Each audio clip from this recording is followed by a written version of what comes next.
Solo la musica dell'organo della chiesa di Sant'Angelo di Piove di Sacco rompe il silenzio che accoglie l'arrivo della bara di Eleonora Chinello, la 14enne investita ed uccisa lo scorso 28 ottobre mentre stava andando a prendere l'autobus che l'avrebbe portata a scuola.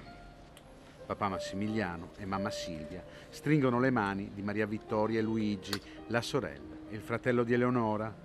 Ad attenderli tutta la comunità di Sant'Angelo, più di 1000 persone che hanno stipato il Duomo e il Sagrato. È il giorno del silenzio oggi, dopo tanto clamore mediatico legato anche all'inchiesta che ha visto indagata la dottoressa del pronto soccorso di Piove di Sacco, accusata di non aver soccorso la giovane. Padre Enrico Piccoli, nella sua omelia, ha ricordato come Eleonora ci insegna a non avere rancore e a non cercare un colpevole da condannare. Non siamo qui a puntare il dito contro nessuno, perché nessuno ha cercato la morte di Eleonora, nessuno l'ha voluta. È andata così e non è giusto.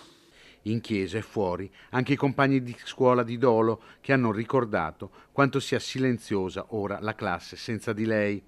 In molti hanno un pensiero per Eleonora, anche la sorellina Maria Vittoria.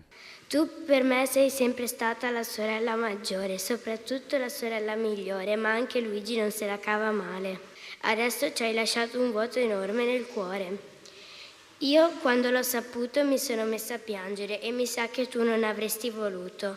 Ah, e mi ricordo di quando ballavi senza paura che io ti prendessi in giro.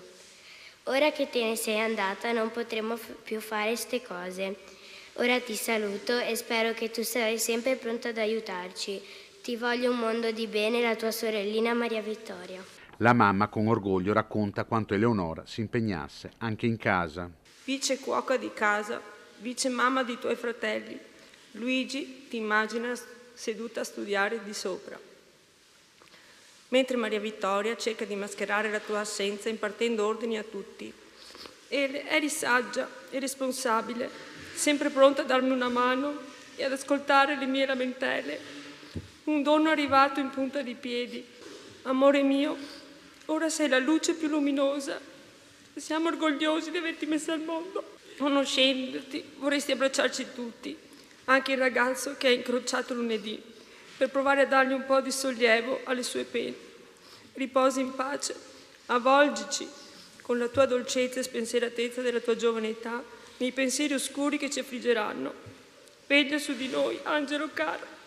Molti momenti felici passati insieme, come quelli ricordati da papà Massimiliano. Grazie a questi momenti tu sarai sempre viva nel nostro cuore.